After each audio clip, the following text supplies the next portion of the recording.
How y'all doing? I'm feeling good. Super excited to tell you about this rotation. Interventional radiology is quite the mouthful, so I'm just gonna say IR from here on out. As far as I can tell, IR is a pretty uncommon rotation to do in your third year of med school. And a lot of people, and med students included, a lot of people don't know what IR really does. So here's a description from the Society of Interventional Radiology website. IR is the minimally invasive image-guided treatment of conditions that used to require open surgery. They're double-boarded in DR, diagnostic radiology, and IR, so they use advanced imaging, including ultrasound, X-ray, CT, MRI, and other methods to see inside the body and do procedures like embolization, angioplasty, stent placement, thrombus management, drainage, ablation, and much more through just a few millimeters nick in the skin and using vessels as highway systems to get where they need to go. I mean, come on, that's cool, right? They interface with pretty much every other specialty in a hospital and are kind of considered the masters of vascular access. So I had the option to do a 2-week elective with IR, and I've shadowed in that department before. So I kind of had a little bit of a heads up on, what it was kind of gonna be like and who was there. I'd met a bunch of them beforehand. So that kind of gave me a little bit of a head start. But despite that, the first week was a little tough because much of the regular crew of people were actually on vacation.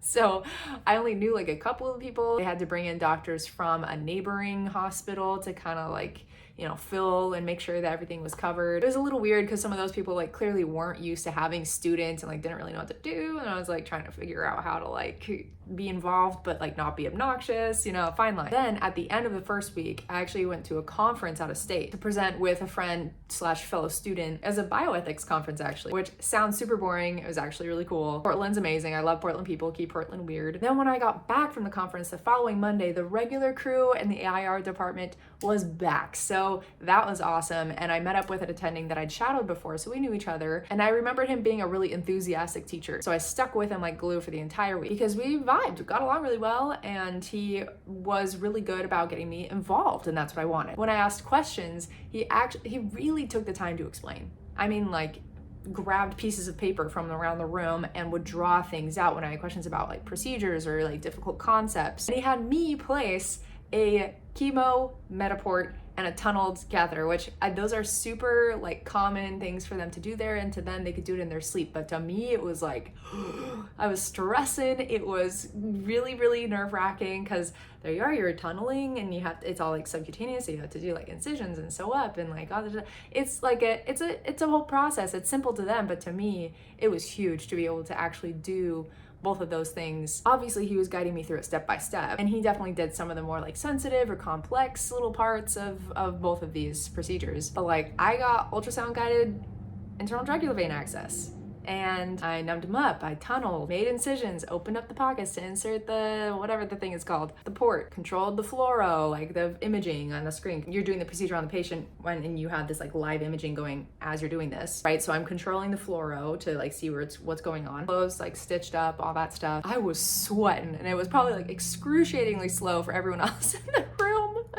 But I didn't want to mess it up. I really didn't want to mess it up. And I really like my stitches to look pretty, so I'm throwing them really slow, just taking it easy, trying to make my hands not shake. It was stressful. Because if he's going to give me a shot at doing this stuff, I want to do it well, even if it's slow, so that he trusts me a second time around. You know what I'm saying? So I realized on those days, especially that second week, I would walk home and I would just kind of mull over things in my head. I'm oh, okay, so this is why we're doing this. And I'm running through what we did that day in my head. This is going to sound absolutely straight out of a Hallmark corn level 1000.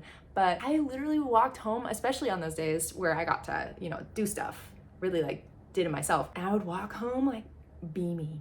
It was weird. I just was on a little high walking home thinking about it. It was nuts. It's never happened to me before on any other rotation. And it was especially fun, I think, because the attending that I was working with was so encouraging, firm, but not overly critical or scary or anything like that. And he was really good at giving feedback, and positive feedback too, because it's one thing to get the negative feedback. It hurts, but I could do it.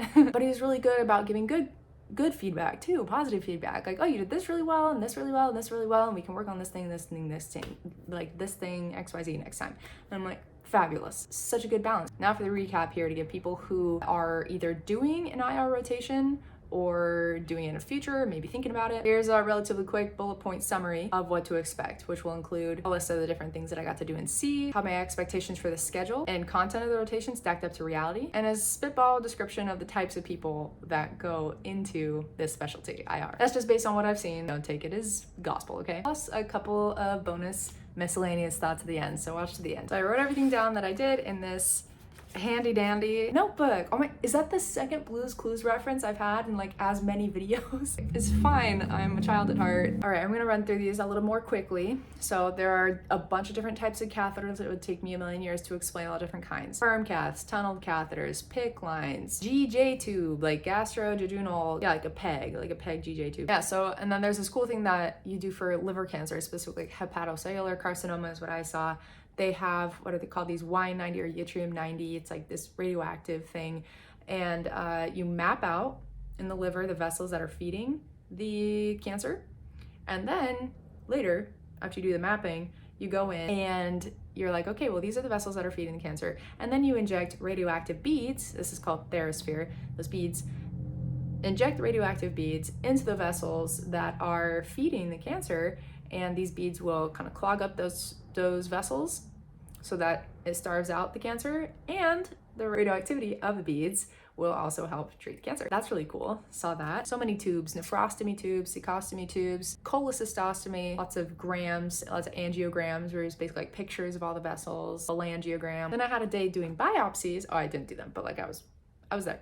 Biopsies, I saw one for thyroid and a deep like transhepatic one in the CT room, portogram, GI angiogram. I got to see a little bit of like neuro IR, and I got to see some of those procedures, really cool stuff, but those weren't cases that med students were routinely going into for whatever reason. I don't really know why, but I was able to see a bunch from the control room, which was cool. And there was this really interesting case, probably the most interesting one that I saw, not very common either. They were putting in a port, like one of the ones that I put in.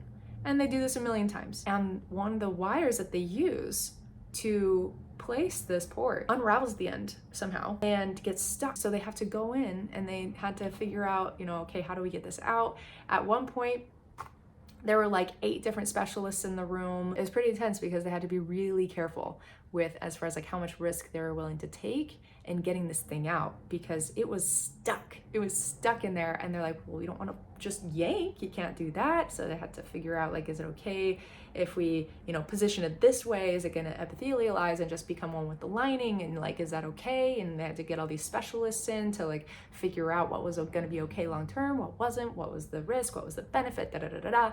It was a whole thing. Eventually they did get pretty much the entire thing out. They just had to clip off the end of it that was stuck, and they said it'll epithelialize and they'll be fine. And that was a pretty unique case. They said it's really, like, extremely uncommon to see a case like that. So that was really cool to see. Moving on to environment. So I was exclusively in a major academic center, but within that context, I was mostly in the main like labs or control rooms. So like I said before, I saw some neuro interventional radiology, had a day in biopsy, saw the reading rooms. There are a bunch of different reading rooms for different like areas of the body, and I had a morning of clinic. So even though I was just at this one institution, I got to see a pretty good variety of what our people do on a weekly basis, because they're kind of going around to different areas of the hospital. I like that kind of variety. I know there is kind of an outpatient based lab practice environment. I haven't been able to see something like that yet, so that's one setting that I didn't get exposed to that I would like to, especially since that outpatient based lab setting is becoming more popular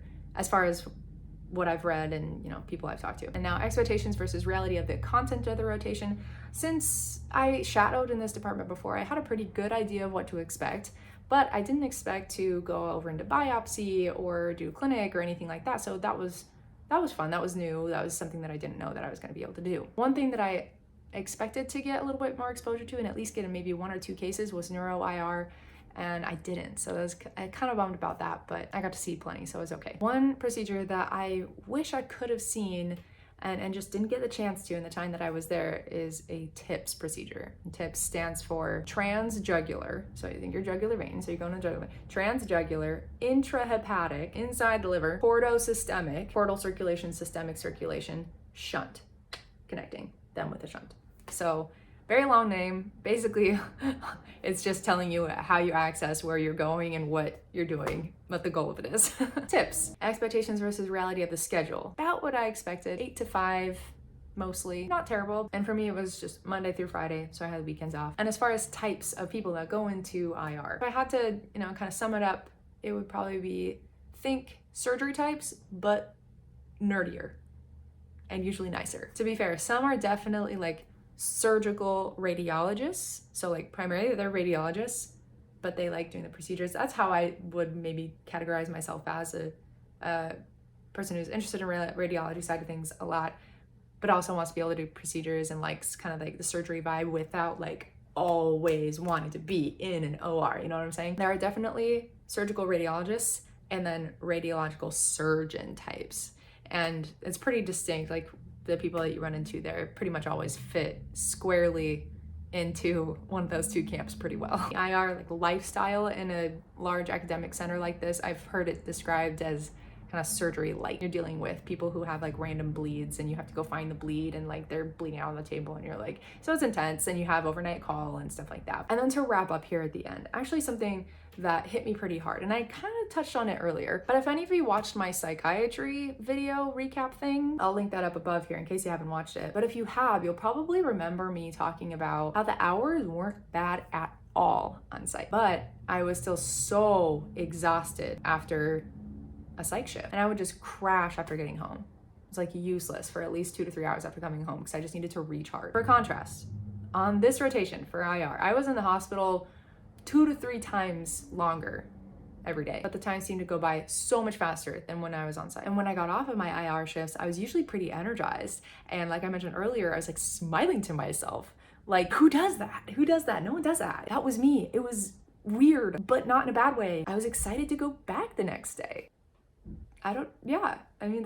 That's just how it felt. I'm being straight up. Is this huge night and day difference between like psych and IR. It's still a little early to like 100% commit to any one specialty for me, but these 2 weeks are pretty pivotal in solidifying my interest in diagnostic radiology and interventional radiology, because to be able to go into IR, you have to do DR training as well. So for that reason, I'm really, really glad I did this rotation. If you want to learn more about the specialty or diagnostic radiology, it's like sister specialty, go to the Society of Interventional Radiology website, or there's a channel on YouTube run by Dr. Cellini, and he's a freshly minted IR doc.